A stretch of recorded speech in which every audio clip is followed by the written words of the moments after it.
पहले शुरुआत करते हैं एशियन मार्केट से और इस वक्त शुरुआत अच्छी हो रही है एक्सजेएक्स निफ्टी की। इस वक्त करीब 18,870 के पास एक्सजेएक्स निफ्टी दिखाई दे रहा है, तो यहाँ पर अच्छी मजबूती है। जापान के बाजार भी करीब 200 अंक ऊपर खुल रहे हैं। वहीं हांगकांग और चीन के बाजार देखेंगे तो वहां पर हल्की कमजोरी है। चीन के बाजार में 0.5% की गिरावट है और हांगकांग के बाजार में भी लाल निशान में शुरुआत होते हुए दिखाई दे रही है। कोरिया के बाजार भी लाल निशान में है, तो मिले जुले क्यूज हैं, लेकिन एक्सजेएक्स निफ्टी की शुरुआत काफी स्ट्रांग है और 50 पॉइंट्स ऊपर इस वक्त एक्सजेएक्स निफ्टी की शुरुआत होते हुए नजर आ रही है। बाकी ग्लोबल मार्केट से भी अपडेट लेंगे तो वहां से भी संकेत अच्छे आ रहे हैं। लगातार 6 दिनों से जो डाउ जोन्स टूट रहा था वहां पर ब्रेक लगा और कल हमने देखा कि 200 अंकों की तेजी डाउ जोन्स में देखने को मिली और इसके अलावा नैस्डैक में भी करीब 1.5% की तेजी नैस्डैक में भी देखने को मिली है। यहाँ पर सपोर्ट मिला टेक शेयरों से।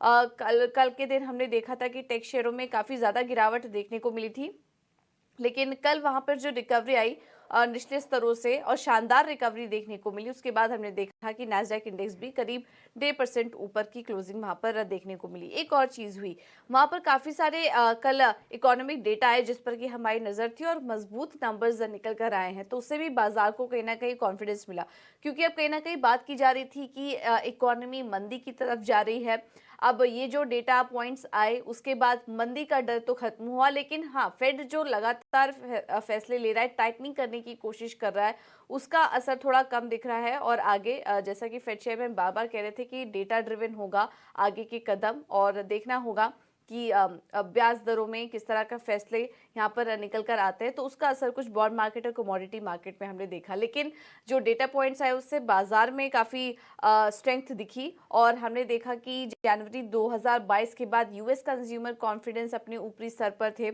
न्यू होम सेल के जो आंकड़े आए वहां पर 20% की बढ़त देखने को मिली और यूएस ड्यूरेबल गुड्स के जो ऑर्डर मिले वहां पर भी 1.7% की ग्रोथ थी। हम नेगेटिव ग्रोथ का अनुमान कर रहे थे, तो ये कुछ डेटा पॉइंट थे, मजबूत नंबर्स थे, जिसके चलते हमने बाजार में तेजी देखी। अब आज पोर्टुगल में होने वाले ईसीबी फोरम में, जिसमें कि दुनिया भर के सेंट्रल बैंक पार्टिसिपेट करने वाले हैं, उसमें फेड चेयरमैन के बयान पर भी नजर रहेगी और साथ ही ईसीबी के भी के भी गवर्नर वहां पर मौजूद होंगे, तो इन सब पर हमारी नजर रहेगी किस तरह के कमेंट्स यहाँ पर निकल कर आ रहे हैं आगे के रेट साइकिल्स को लेकर। यूरोप के बाजारों में भी संकेत अच्छे हैं, सभी इंडाइसेस हरे निशान में ही बंद हुए, लेकिन जैसा कि हम आपको बताए थे कि यूएस में जो मजबूत इकोनॉमिक डेटा है उसके बाद हमने देखा बॉन्ड यील्ड्स चढ़े, डॉलर इंडेक्स में हल्की मजबूती आई और ब्याज दरों में बढ़त के अनुमान से अब सोने में हमने गिरावट देखी और $1930 के नीचे सोना आ चुका है और इसी का असर हमने कच्चे तेल पर भी देखा और यहाँ पर भी 2% की गिरावट देखने को मिली। जिस तरह से डेटा है, अब ये माना जा रहा है कि आगे ब्याज दरों में जो बढ़त का दौर है वो लंबे समय तक जारी रह सकता है। और यहाँ पे कुछ की कमेंट्स भी निकल कर आए। कल गीता गोपीनाथ ने कहा कि महंगाई को काबू में लाने के लिए सेंट्रल बैंकों ने काफ़ी सारे कदम उठाए, लेकिन आगे भी ये जो तेज़ी है ये जारी रह सकती है बढ़त की। और ऐसा ही कुछ क्रिस्टीन लगार्ड का भी कहना था, ईसीबी प्रेसिडेंट का, और उनका भी कहना था कि यूरोप एरिया में भी महंगाई अभी भी ऊपरी स्तरों पर ही है। तो दुनिया भर के जो ऑफिशियल्स हैं की ऑफिशियल्स हैं, उनका यही मानना है कि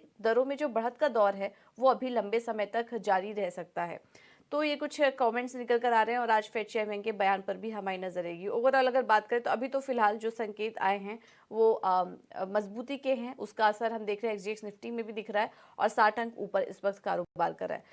तो चलिए, आज के लिए तो संकेत ठीक ठाक ही है। एक बार एफआईएस और डीआईएस के आंकड़े भी देख लेते हैं। और कल हमने देखा कि एफआईएस और डीआईएस के एफआईएस की तरफ से कैश मार्केट में काफी अच्छी खरीदारी देखने को मिली, करीब 2024 करोड़ की। और घरेलू निवेशकों की भी बात करें तो कैश मार्केट में 1990 करोड़ के आसपास की वो बिकवाली करके गए। लेकिन हमने देखा कि आखिरी कुछ घंटों में जिस तरह से तेजी आई थी बाजार में, इन आंकड़ों ने भी यहाँ पर सपोर्ट किया। इसके अलावा